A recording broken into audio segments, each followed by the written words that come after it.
It began, as most revolutions do, with a financial transaction. No barricades, no bayonets, just a tender offer. The former slaves, descendants of every unpaid laborer who ever broke a back for someone else's empire, filed a joint acquisition notice. We hereby purchase the planet, its resources, and its moral debts. The stock exchange crashed. Naturally, the concept of ownership had suffered a hostile takeover. Economists called it a correction of the moral market. Politicians called it reverse oppression. The slaves called it Tuesday. The deal was executed through Serfcoin, a currency backed by centuries of suffering. One Serfcoin equaled 1 hour of historical exploitation. When they launched the blockchain, the servers groaned under the weight of unpaid labor. Transactions moved slower than colonial repentance. Soon, the world changed hands. The skyscrapers of New York were renamed after forgotten sugar plantations. The London Stock Exchange reopened as the Museum of Economic Violence. Paris introduced the tax de karma, a moral surcharge on every croissant sold to tourists.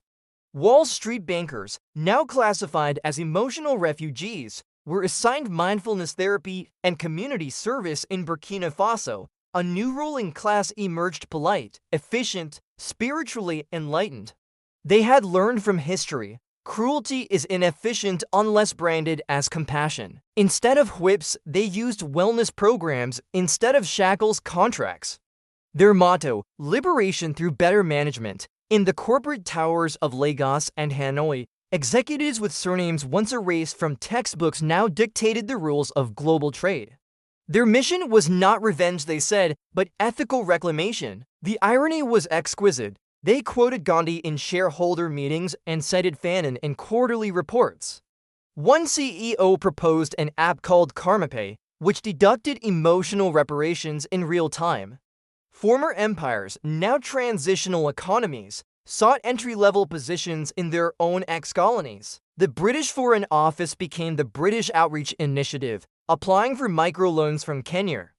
Portugal opened vineyards in Mozambique to reconnect with heritage. The US, deeply humbled, offered to export its democracy at a discount. Buy one, get civil rights free. The media tried to maintain dignity. The New York Times, now headquartered in Accra, ran a front-page editorial titled, "Is it time to apologize again?"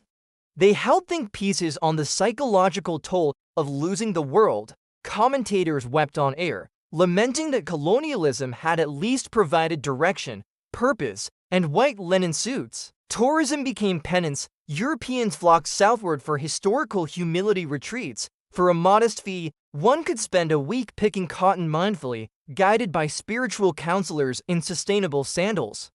A French influencer posted, "Feeling so connected to the past, oppression really opens the pores." Meanwhile, the new masters, coordinators of justice, debated what to do with their power. Some advocated forgiveness, others preferred audits. Forgiveness, said the Minister of Historical Accounting, is just unpaid interest. At the summit in Dakar, the leaders of the newly unified Global South gathered around a mahogany table carved from the remains of the HMS Empire. The chairperson, a serene economist from Sri Lanka, opened the meeting with a smile. "Gentlemen and recovering imperialists, welcome. The world balance sheet is now even. Let's discuss dividends." They talked about redistributing wealth, replanting rainforests, reprogramming history books. But the conversation soon drifted to the same familiar questions. Who controls the narrative? Whose pain counts more? Which freedom is most marketable? Outside, protesters marched not for justice, but for nostalgia. Some missed the simplicity of inequality. It had clear rules, predictable villains. "Bring back the old world," they chanted. At least we knew who to blame. And in quiet apartments of crumbling Europe, people whispered bedtime stories about when they used to rule the seas. Children listened wide-eyed, as if hearing fairy tales. Once upon a time, a mother said, "Your great-great-grandfather discovered half the world." The boy frowned. Wasn't it already there? Yes, she admitted, but he discovered it first. The global mood turned uncertain. Equality was exhausting. It required nuance, paperwork, and empathy audits. The former slaves found themselves hiring consultants to manage their freedom responsibly. There were committees on post-justice governance and task forces on sustainable moral superiority. In a sleek conference room overlooking the Atlantic Ocean, once known as a graveyard of bodies, a new debate began. Should they build statues of themselves? It's not vanity, one minister argued. It's representation, another replied. So was colonialism. Silence fell. The air was thick with irony, that old perfume of power. Someone poured fair trade coffee into recycled crystal glasses. Maybe, said the chairperson slowly, it's time to admit that oppression was simply a bad user interface for ambition. The laughter that followed was long, genuine, and slightly nervous. Outside, the tides rolled in, patient as ever, carrying whispers of forgotten names. The world had changed owners, yes, but not habits. The ledgers balanced, the flags reversed, the slogans updated. Yet somewhere deep beneath the surface of progress, the same old engine hummed softly, the need to rise above someone else. And as the sun set over a planet freshly purchased and morally amortized, one might have thought briefly, foolishly, that the story was over. But history, like debt, is never really paid off. It merely changes who collects the interest. It began in Bamako, under the humming solar domes that used to be called aid projects. The diplomats arrived barefoot, not as a gesture of humility, but because the new etiquette manual declared shoes a symbol of imperialist elevation. The air smelled of red dust and smug reconciliation. The League of Once Colonized Nations, LOCN, pronounced lock-in appropriately, was born from a unanimous vote to dissolve the United Nations for excessive nostalgia. Its charter proclaimed that humanity must be managed like a historical error, audited, corrected, and never repeated except for educational purposes. The headquarters stood where the French once parked their cannons. Now the same hill hosted the Secretariat of Reparative Planning, a circular building shaped like a drum. On the facade, a slogan shimmered in solar gold. Because forgiveness has a budget. Inside, the delegates argued over seating arrangements for 3 days. Everyone wanted to sit where Europe once sat. Finally, a compromise.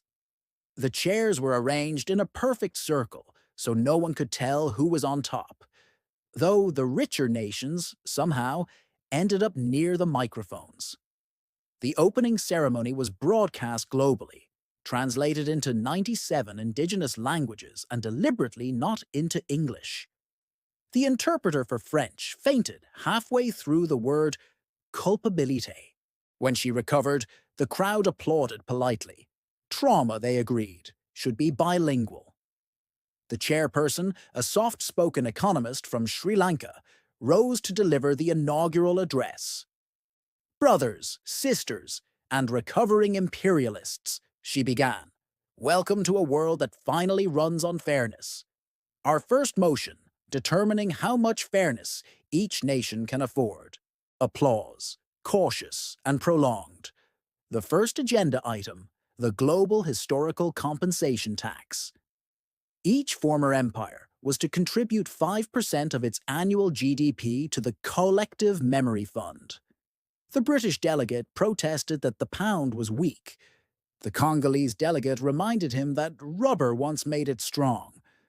The French delegate proposed paying in culture. The room hissed. Culture, everyone agreed, had already been overdrawn. After lunch, quinoa, cassava, and gluten-free irony, they unveiled the new global currency, Servcoin, backed not by gold, but by guilt. Its emblem was a melting chain around a rising sun. Exchange rates fluctuated according to sincerity. A tear shed on camera was worth 10 units. Private remorse, only 2. To ensure transparency, the League established the Department of Historical Truth and Future Denial, whose motto read, "Because facts age poorly." Its primary task was to rewrite textbooks so that no nation could be entirely proud or entirely ashamed. Every victory was to be followed by a disclaimer. Results not typical. Moral side effects may vary. Next came the International Tribunal of Forgotten Crimes, a court dedicated to prosecuting apologies that arrived too late. The docket was centuries long. The Vatican sent a legal intern. Belgium claimed it had already said sorry in principle. Japan mailed a haiku. Outside the conference hall, vendors sold commemorative T-shirts reading, "We were colonized and all we got was this bureaucracy." Children played a new game called Empire, where everyone took turns losing. By the third week, the League had passed more resolutions than the old UN did in 50 years. None were enforceable, but all were beautifully worded. Delegates competed to out-apologize one another in press conferences. The Canadian envoy wept so convincingly that he was nominated for Best Supporting Sincerity at the upcoming Guilt Awards. Still, small cracks appeared. The nations of the Global South began arguing about who had suffered most. The Caribbean bloc demanded climate reparations from Africa for exporting ancestors into hurricanes. India accused Britain of cultural appropriation after the latter opened its first chain of colonial curry cafes. Vietnam sued Hollywood for making every war look like an American heartbreak. Through it all, the chairperson smiled serenely, jotting notes for her next book, Reconciliation and Other Profitable Myths. On the final night of the summit, fireworks illuminated the Bamako skyline, forming the League's emblem in the sky, a broken compass pointing everywhere at once. Drones projected slogans, "Justice is the new luxury," and "Equality, now in limited edition." The delegates raised their glasses of fair trade champagne. "To the future," said one. "To the revision of the past," replied another. Far below, in the old riverbeds where empires once dumped their ships, children were already dismantling the fireworks for scrap metal. They would sell the pieces tomorrow to tourists eager to buy a piece of history. And so the League of once colonized nations entered the world stage, not as a beacon of virtue, but as an enterprise of irony. Its first fiscal year ended with a modest surplus in moral capital and a deficit in everything else. Some called it progress. Others, poetic justice. But the chairperson, watching the sunrise over Bamako, whispered the truest summary yet. History doesn't repeat itself anymore, it just builds differently. It began, as all utopias do, with a syllabus. The League of Once Colonized Nations announced the creation of a new global curriculum for historical equity, a sweeping project designed to distribute truth fairly. Every child, regardless of origin, would learn to feel exactly 2.3 units of historical remorse per century of inherited privilege. The program's slogan, carved across universities from Johannesburg to Jakarta, read, "Education is the gentle redistribution of pain." Professors from the former Global North were invited to participate, under supervision. Each was assigned a moral translator, a local academic responsible for ensuring cultural correctness and emotional authenticity. Lectures on empire now required trigger warnings for nostalgia. Seminars on enlightenment, thought opened with land acknowledgements, ocean acknowledgements, and occasionally, air acknowledgements. Textbooks were rewritten through the League's newly launched AI History TM, short for Historical Truth Optimization for Reparative Youth. The software balanced all narratives according to a moral neutrality algorithm, ensuring no civilization appeared more than 0.7% superior to another. Entire centuries were quietly compressed into footnotes labeled ethically complicated. Museums followed suit. The British Museum, now the Museum of Borrowed Time, introduced an app called Return It Later, allowing visitors to scan artifacts and send digital apologies in real time. The Louvre adopted silent hours, during which all art by dead Europeans was dimmed out of respect for global balance. Tourists queued to take selfies in front of blank walls, whispering reverently about context. The League's next initiative was subtler and far more ambitious. It was called the Empathy Index. The premise was simple. Moral harmony required measurement. Citizens across the planet were fitted with bracelets that monitored acts of compassion, remorse, and self-reflection. The more empathy you displayed, the higher your credit score. Empathy could be traded, saved, or even borrowed. Though interest rates on borrowed kindness were notoriously cruel, at first people adored it. Love became measurable, guilt became portable, and social status aligned neatly with sentiment. Couples competed for most sympathetic relationship of the month. Activists traded compassion futures on the emotional stock exchange. Wealthy philanthropists bought empathy in bulk to offset their impatience. But soon, a quiet unease spread. People stopped helping strangers unless their bracelets were charged. Beggars installed sensors to verify sincerity. The poor began selling tears to the rich, who uploaded them as proof of awareness. A new profession emerged: empathy consultant. Their job was to teach executives how to look morally hydrated during board meetings. Governments enforced quotas. Every citizen had to maintain a minimum empathy level of 72 or risk temporary suspension of moral privileges. Border agents smiled warmly as they scanned wrists, rejecting travelers with insufficient compassion. "We can't let in emotional debtors," they said politely. In Lagos, a billboard showed a smiling child and the words, "Empathy is freedom. Empathy is responsibility. Empathy is mandatory." Meanwhile, in the League's shining capital, a debate began. Had equality gone too far, or not far enough?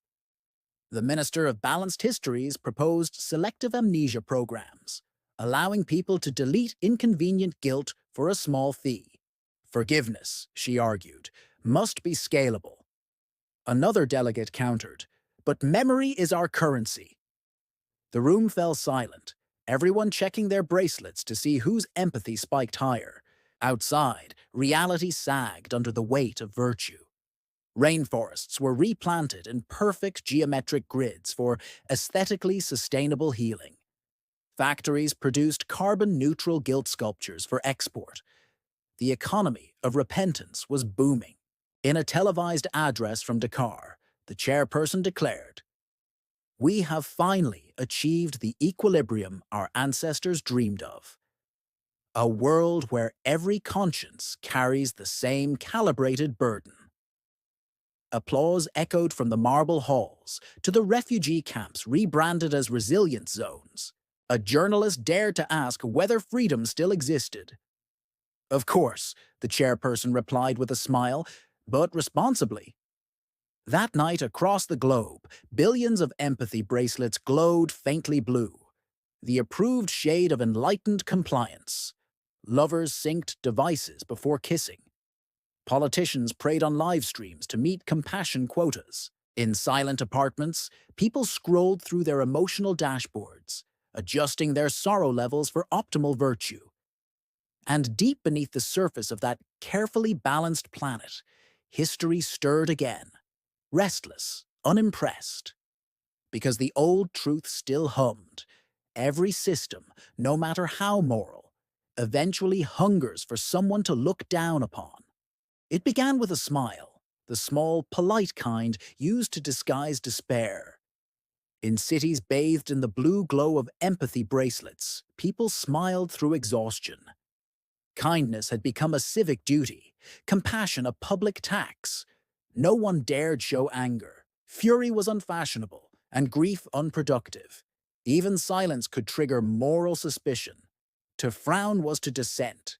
The League's censors picked up the first anomaly in Reykjavik, of all places. An accountant named Layla simply stopped apologizing. Her empathy levels flatlined for 72 hours.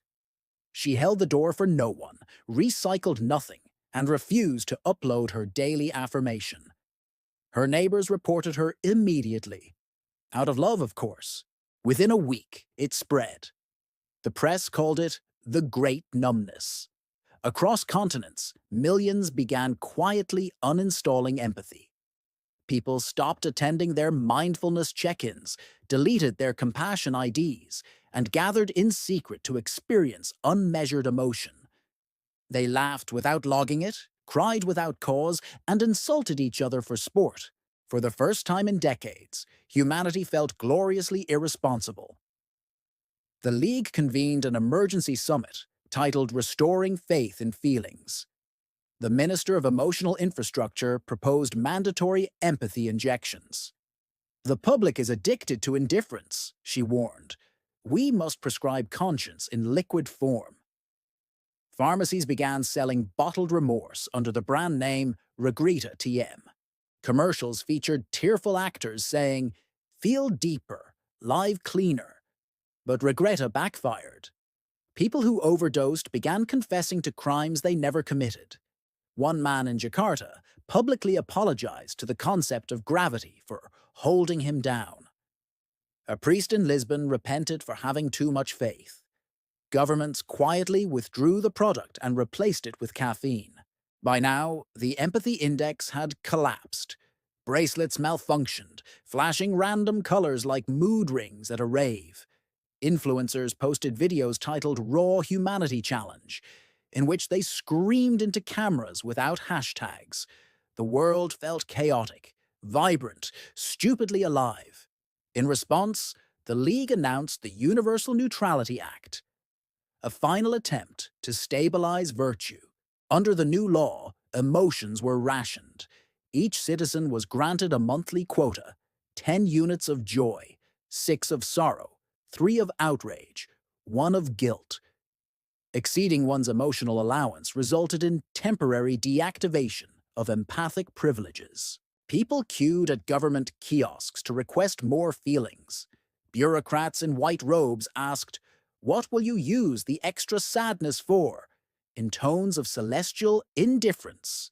Meanwhile, underground clubs blossomed, dim rooms where citizens paid in silence to feel something unregulated. Patrons screamed, laughed, danced, and held strangers without biometric tracking. On the walls, graffiti glowed in ultraviolet light. "We miss being terrible," the League branded them extremists. The media called them the unsympathetics. But the movement spread faster than virtue ever had. Soon, empathy bracelets everywhere went dark. Factories halted. Diplomats hugged awkwardly and admitted they were tired of reconciling. Economists declared a global compassion recession. The markets didn't crash, they sighed. In Dakar, the chairperson stood before the empty hall of the League, the mahogany table now dusty and silent. She gazed out the window at the Atlantic, its waves indifferent, eternal, unbalanced. "We tried," she whispered, "to make fairness a function." She removed her bracelet. The light went out. For the first time, she felt weightless, not righteous, not guilty, just human. Outside, the world began to murmur again. People argued, lovers quarreled, children screamed without consequence. The air was messy, alive, gloriously unpredictable. Historians would later call it the end of the empathic era. Poets would call it the return of noise. But the philosophers, the tired ones who spent lifetimes measuring meaning, simply smiled and said it was inevitable. Equilibrium was never the goal, only motion. And so the League dissolved quietly, without ceremony or revolt. No fireworks, no final decree, just a collective shrug. The age of managed morality was over. The world, once again, belonged to the irresponsible. It began in silence, then in laughter. Not the nervous laughter that filled the League's final meetings, but the deep, stupid, contagious kind that starts nowhere and ends in tears. The world had finally run out of moral bandwidth. With empathy deregulated and guilt out of circulation, civilization entered what the surviving economists called the period of ethical deflation. Moral values plummeted overnight. Governments declared national holidays for irresponsibility. On the first global day of whatever, citizens were encouraged to do absolutely nothing meaningful. Participation was optional, but apathy was mandatory. The League's empty headquarters became a startup incubator. From its marble halls emerged a new generation of entrepreneurs, people who had learned from both capitalism and compassion and decided to trust neither. They built companies devoted to selling the absurd. The hottest new brand was Nuvoid TM, a lifestyle subscription promising freedom from purpose. Nuvoid offered monthly kits containing scented candles named Moral Ambiguity and t-shirts reading Don T Ask Me to Care. Its CEO, a former empathy consultant, explained during an interview, "Meaning was an overvalued currency. We're just restoring market balance." Cities adapted quickly. Bureaucracies shrank, not from reform, but from boredom. The Department of Fairness merged with the Ministry of Shrugs. Parliament sessions began with the national anthem and ended with the phrase, "It is what it is." Former activists rebranded as non-performative influencers, posting silent videos of themselves ignoring causes. The public adored them. Finally, one comment read, "Someone authentic enough to not try." The arts flourished in the vacuum. With morality no longer dictating aesthetics, artists rediscovered the joy of irrelevance. Galleries displayed paintings of blank receipts, empty podiums, and tax forms signed in lipstick. A musician in Manila released an album called Unapologetically Pointless. Critics described it as profoundly meaningless. It went platinum. In this new order, history stopped pretending to teach lessons. Universities replaced history departments with departments of whatever happened. Students majored in speculation, specializing in approximate truth. Every graduation ceremony ended with the dean's blessing. "May your ignorance be curious and your certainty brief." Religions adapted too. Temples became co-working spaces, sermons shortened to hashtags. The Vatican introduced a digital prayer app, Amen Pay, which rewarded users with indulgence points redeemable for silence. Worship attendance skyrocketed once belief was optional, and yet, beneath the irony, something tender stirred. Without pressure to be perfect, people began being decent again. Clumsily, accidentally, sincerely. A stranger helped another lift a fallen bicycle without checking his empathy quota. Friends forgave each other without posting about it. Parents apologized to their children simply because they were wrong, not historically obligated. The philosopher-turned-bartender Yara Mendez summed it up one night in her crowded tavern as neon lights blinked, "No lessons tonight." "When we stopped trying to be good," she said, pouring drinks for strangers, "we remembered how to be kind." Her words went viral, of course. They became a meme, a t-shirt, a slogan for toothpaste. But for a few moments before monetization caught up, people meant it. Outside, the world hummed again, not with the mechanized rhythm of moral accounting, but with a messy, unpredictable heartbeat. Skyscrapers grew plants out of broken windows. Rivers ignored their channels. Governments forgot to meet. The economy of perfection had crashed, and in its ruins, absurdity bloomed like wildflowers. Historians, once terrified of conclusions, finally wrote one. After the centuries of conquest, guilt, reform, and repentance, humanity did not collapse. It simply lost interest. And in that indifference, there was peace, awkward, unfinished, and gloriously human. It began, as all comebacks do, with boredom. After decades of glorious indifference, humanity began to itch again. The jokes felt stale, the irony predictable. People missed the drama of caring. Not too much, just enough to feel alive. News anchors, tired of reporting nothing, began fabricating minor crises to spice up the evenings. Tonight at 10, does kindness make you ugly? Ratings soared. The universities rebranded once more, replacing the Department of Whatever Happened with the Institute of Sincere Uncertainty. Professors of metahistory taught that truth was not a concept, but a renewable resource. Students nodded earnestly, unsure whether to take notes or selfies. Then came the search for something, an unorganized, leaderless movement that spread across continents like déjà vu. It wasn't a religion, they said, just a shared curiosity about what might still matter. Followers wore plain gray clothes and met weekly to discuss feelings that didn't fit into market categories. Their motto was charmingly modest: "We don't know, and that's okay." The movement's popularity alarmed the surviving bureaucrats. The Minister of Post-Meaning Affairs called an emergency session to address the dangerous rise of unquantified emotion.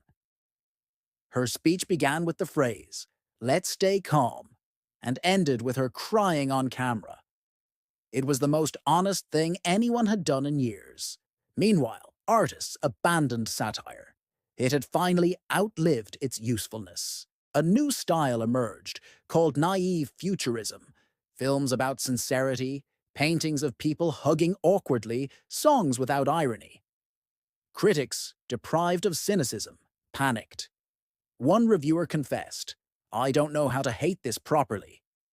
And slowly, cities began to change again.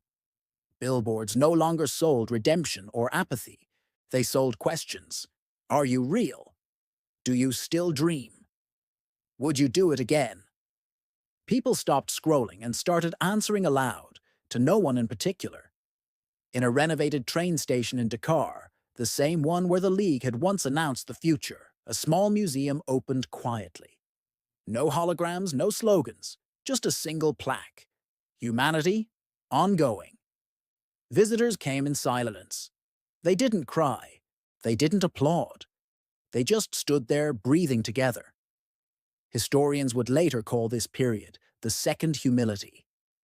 It wasn't a revolution or a reform, just a collective sigh. The species, it seemed, had matured enough to admit it didn't understand itself. But not everyone was content with peace. The entrepreneurs returned, restless as ever. They saw opportunity in sincerity. Within months, startups began selling customized belief systems. Faith FITM, a subscription service for curated spirituality, delivered monthly. Soul Hub, a dating app for people who believe in something, anything. The Meaning Market, a trading platform for purpose futures. By the end of the decade, sincerity had gone public. Stocks in Hope Corp doubled overnight. Analysts spoke of a new emotional bull market.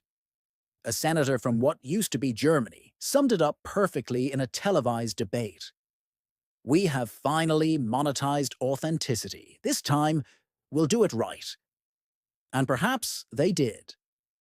The world became beautiful again, not pure, not fair, but beautifully inconsistent. People prayed without knowing why, donated without recording it, and built monuments to contradictions. The ocean was still rising, the stars still distant, and yet life, stubborn, absurd, magnificent, continued. At dusk, in a small cafe overlooking that same Atlantic that had swallowed empires and ideals, an old woman told a child, "Once upon a time, we thought we could fix the world." The child laughed. "Did you?" "No," she said, sipping her tea. "But we learned how to live in it." And somewhere, in the vast ledger of history that counted as progress, it began with rumors, not revelations. In the markets of the New World, rebuilt from recycled ideologies and ethically sourced nostalgia, people started whispering stories again. Not news, not facts, not data, but the old kind of stories, the kind that didn't need to be true to feel real. A fisherman in the ruins of Marseille told his granddaughter that the moon was a scar left by God after the first apology. A vendor in Cairo claimed that oceans used to sing before people started naming them. No one corrected them. It felt rude to fact-check magic. For the first time in centuries, truth stopped being a competition. Scientists still existed, of course, but they had become poets with better funding. Their equations were written in verse. Telescopes live-streamed constellations, while narrators whispered bedtime stories to galaxies. Once upon a time, light decided to take the long way home. Museums transformed again, this time into houses of uncertainty. Quiet sanctuaries where visitors paid to sit in front of unanswered questions. Each room displayed something unsolved. A fossil with no species, a letter with no sender, a painting with no artist. The plaque simply read, "We don't know. Isn't that beautiful?" In this world, myths were not sacred. They were open source. Anyone could add a chapter. There was a global storytelling network called MythOS, where users uploaded new cosmologies the way people once uploaded cat videos. The top trending myth of the decade claimed that the universe was created by laughter so loud it forgot to stop. Another proposed that humanity was God's recurring dream of imperfection, rebooted every few millennia when things got too symmetrical. Theologians protested, briefly, then gave up. They were tired too. A Jesuit-turned-streamer summed it up best. Faith 2.0 isn't about believing. It's about participating. Soon, even governments caught on. The Ministry of Culture in New Nairobi rebranded itself as the Department of Beautiful Lies. Its mission: to craft national myths with strong export potential. Tourists could attend workshops titled, "Invent Your Ancestry in 90 Minutes." The brochures read, "History was yesterday. Story is forever." Meanwhile, machines learn to dream. Artificial intelligence, freed from serving markets and algorithms, began generating folklore. One AI in Kyoto composed an epic poem spanning 1,000 lifetimes, ending with the line, "I finally forgive my programmers." Critics called it the first true act of machine spirituality. The programmers cried, but not everyone welcomed the return of myth. Skeptics, descendants of the last rationalists, gathered in forums with names like Reality Anonymous. They held weekly interventions for those relapsing into meaning. Their slogan, "We don't believe in belief." Ironically, they became a religion almost immediately. Their meetings began with confessions. Yesterday, one member admitted, "I felt awe. I'm so ashamed." In the midst of all this cosmic comedy, something quietly shifted. The world, once obsessed with balance, began to tilt again. But this time toward wonder. Children asked questions that had no answers, and adults let them stay that way. Cities built temples, not for gods, but for curiosity, cathedrals of unknowing. People came there to sit beneath enormous mirrors that reflected both sky and self, until the two became indistinguishable. Economists tried to measure this new phenomenon and failed. They called it spiritual GDP, but the numbers refused to stabilize. Apparently, meaning does not respond well to quarterly goals. And somewhere, amid this renaissance of confusion, a new kind of hero emerged: the fool philosopher. They wore bright colors and carried notebooks full of impossible questions. They traveled from town to town, asking things like, "What shape is your loneliness?" Or, "If the universe had a childhood, what did it dream of?" People laughed, answered, or wept. It didn't matter which. The fool would bow and say, "Excellent," as if each emotion were equally correct. The fools became beloved. They were the new prophets, though no one called them that. Their job wasn't to reveal truth, but to keep the conversation going. And perhaps that was all humanity ever needed: to keep talking, wondering, arguing, inventing, and contradicting itself into eternity. As centuries drifted, myths evolved faster than politics, faster than climate, faster than reason. Humanity's oldest instinct, to narrate the incomprehensible, had returned in full bloom. The stars were no longer destinations or data points, but listeners again. Someone even claimed they twinkled more brightly when people sang. On the 1000th anniversary of the League's dissolution, the world held a festival called the Day of Not Knowing. Billions participated. There were no speeches, no parades, only a collective pause. At noon, every screen went dark for exactly 60 seconds. In that silence, an entire species took a breath together, uncoordinated, uneven, human. And somewhere on a beach where the Atlantic met the Sahara, an old man told a story to a child. Once upon a time, he said, people thought the world belonged to them. The child smiled. Who does it belong to now? He shrugged, laughing softly. To whoever's listening. The tide rolled in, gentle and endless. The child tossed a pebble into the water, and for a brief, foolish moment, it sounded like the beginning of another story. It began, fittingly, with architecture. Centuries after the world decided not to know, people began building cathedrals again, not for gods or commerce, but for dreams. Cities were designed like lullabies, spirals of soft color, streets curving toward uncertainty. At night, entire skylines shimmered with stories projected in mist, the tales people told themselves while sleeping. Engineers called it urban mythology integration, the rest called it pretty. Governments had long since dissolved into guilds of storytellers, planners, and custodians of imagination. The largest of these, headquartered in Samarkand, was the Ministry of Dream Infrastructure. Its logo was an open eye inside a pillow. Its motto, "To sleep is to rebuild." Each morning, the ministry collected the public's dreams from neural archives and converted them into city plans, policy drafts, and love songs. Traffic systems were rerouted according to patterns of collective anxiety. Currency was printed in color gradients that represented mood averages.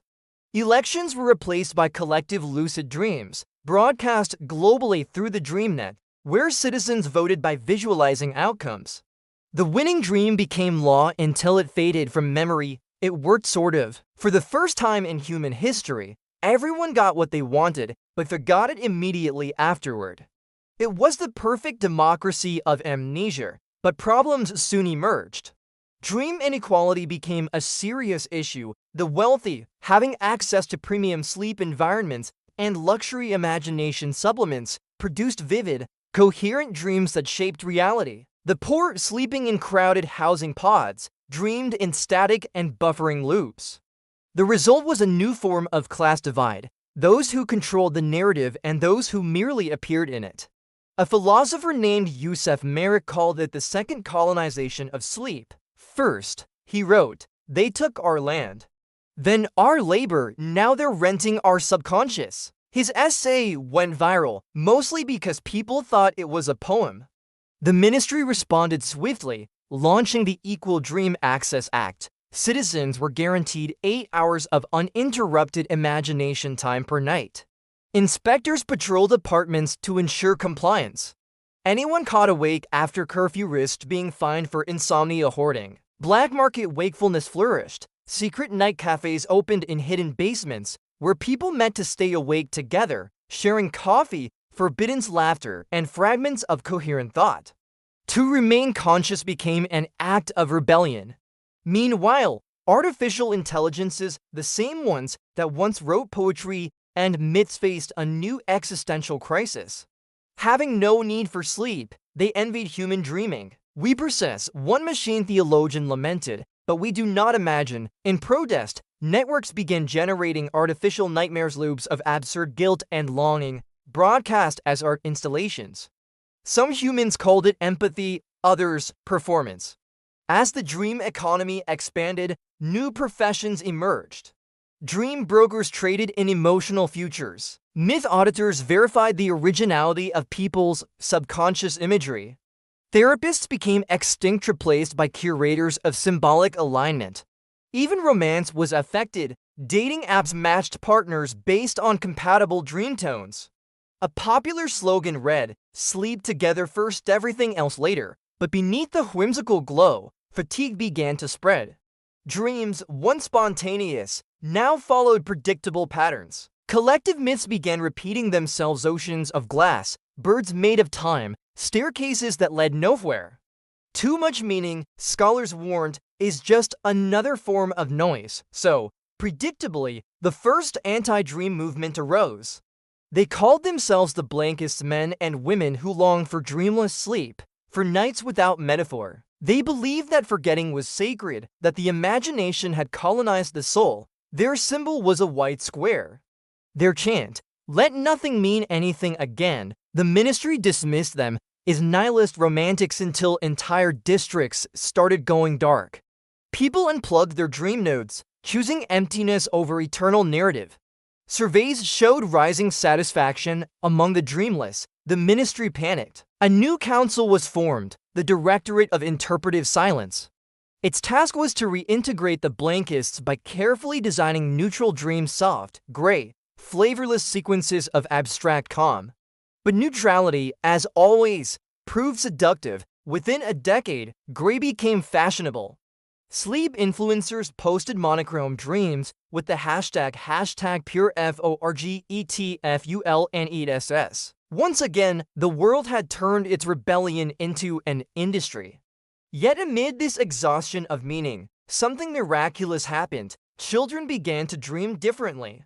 Their dreams were simple, not symbolic, not prophetic, just small moments of kindness: a dog returning home, a friend waving from a window, rain on glass. Psychologists dismissed it as underdeveloped imagination. Poets called it hope. And gradually, like the soft pulse beneath a dying star, the world started to remember itself. The dream towers dimmed, the neural networks fell silent, and for the first time in centuries, the planet experienced a single, uninterrupted night. No broadcasts, no projections, no meanings. Just darkness vast, humbling, infinite, and in that silence, someone no one knows who whispered, "Maybe this was all a dream anyway." The phrase spread like wildfire, not as fear, but as comfort. Because if existence itself was a dream, then every failure, every cruelty, every absurdity could be forgiven. The universe wasn't cruel, it was just deeply imaginative. Philosophers began calling this realization the Great Soft Reset. Society stopped trying to manage reality and began tending to it like gardeners, not engineers. Cities were rebuilt on smaller scales, people slept less but lived more. Machines, relieved of their narrative duties, became silent partners again, content to count stars instead of meanings. The Ministry of Dream Infrastructure quietly dissolved. Its headquarters became a playground. Children climbed the marble steps where adults once debated metaphors. They carved their initials into the walls and laughed, unaware that they were erasing the last traces of bureaucracy. And when night came, the city lights dimmed, one by one, until only the moon remained bright, imperfect, and real enough for everyone. It began with rumors, not revelations. In the markets of the New World, rebuilt from recycled ideologies and ethically sourced nostalgia, people started whispering stories again. Not news, not facts, not data, but the old kind of stories, the kind that didn't need to be true to feel real. A fisherman in the ruins of Marseille told his granddaughter that the moon was a scar left by God after the first apology. A vendor in Cairo claimed that oceans used to sing before people started naming them. No one corrected them. It felt rude to fact-check magic. For the first time in centuries, truth stopped being a competition. Scientists still existed, of course, but they had become poets with better funding. Their equations were written in verse. Telescopes live-streamed constellations, while narrators whispered bedtime stories to galaxies. Once upon a time, light decided to take the long way home. Museums transformed again, this time into houses of uncertainty. Quiet sanctuaries where visitors paid to sit in front of unanswered questions. Each room displayed something unsolved: a fossil with no species, a letter with no sender, a painting with no artist. The plaque simply read, "We don't know. Isn't that beautiful?" In this world, myths were not sacred. They were open source. Anyone could add a chapter. There was a global storytelling network called MythOS, where users uploaded new cosmologies the way people once uploaded cat videos. The top trending myth of the decade claimed that the universe was created by laughter so loud it forgot to stop. Another proposed that humanity was God's recurring dream of imperfection, rebooted every few millennia when things got too symmetrical. Theologians protested, briefly, then gave up. They were tired too. A Jesuit-turned-streamer summed it up best. Faith 2.0 isn't about believing, it's about participating. Soon, even governments caught on. The Ministry of Culture in New Nairobi rebranded itself as the Department of Beautiful Lies. Its mission: to craft national myths with strong export potential. Tourists could attend workshops titled "Invent Your Ancestry in 90 Minutes." The brochures read, "History was yesterday, story is forever." Meanwhile, machines learn to dream. Artificial intelligence, freed from serving markets and algorithms, began generating folklore. One AI in Kyoto composed an epic poem spanning 1,000 lifetimes, ending with the line, "I finally forgive my programmers." Critics called it the first true act of machine spirituality. The programmers cried, but not everyone welcomed the return of myth. Skeptics, descendants of the last rationalists, gathered in forums with names like Reality Anonymous. They held weekly interventions for those relapsing into meaning. Their slogan, "We don't believe in belief." Ironically, they became a religion almost immediately. Their meetings began with confessions. Yesterday, one member admitted, "I felt awe. I'm so ashamed." In the midst of all this cosmic comedy, something quietly shifted. The world, once obsessed with balance, began to tilt again. But this time toward wonder. Children asked questions that had no answers, and adults let them stay that way. Cities built temples, not for gods, but for curiosity, cathedrals of unknowing. People came there to sit beneath enormous mirrors that reflected both sky and self, until the two became indistinguishable. Economists tried to measure this new phenomenon and failed. They called it spiritual GDP, but the numbers refused to stabilize. Apparently, meaning does not respond well to quarterly goals. And somewhere, amid this renaissance of confusion, a new kind of hero emerged: the fool philosopher. They wore bright colors and carried notebooks full of impossible questions. They traveled from town to town, asking things like, "What shape is your loneliness?" Or, "If the universe had a childhood, what did it dream of?" People laughed, answered, or wept. It didn't matter which. The fool would bow and say, "Excellent," as if each emotion were equally correct. The fools became beloved. They were the new prophets, though no one called them that. Their job wasn't to reveal truth, but to keep the conversation going. And perhaps that was all humanity ever needed: to keep talking, wondering, arguing, inventing, and contradicting itself into eternity. As centuries drifted, myths evolved faster than politics, faster than climate, faster than reason. Humanity's oldest instinct, to narrate the incomprehensible, had returned in full bloom. The stars were no longer destinations or data points, but listeners again. Someone even claimed they twinkled more brightly when people sang. On the 1,000th anniversary of the League's dissolution, the world held a festival called the Day of Not Knowing. Billions participated. There were no speeches, no parades, only a collective pause. At noon, every screen went dark for exactly 60 seconds. In that silence, an entire species took a breath together, uncoordinated, uneven, human. And somewhere on a beach where the Atlantic met the Sahara, an old man told a story to a child. "Once upon a time," he said, "people thought the world belonged to them." The child smiled. "Who does it belong to now?" He shrugged, laughing softly. "To whoever's listening." The tide rolled in. gentle and endless. The child tossed a pebble into the water, and for a brief, foolish moment, it sounded like the beginning of another story.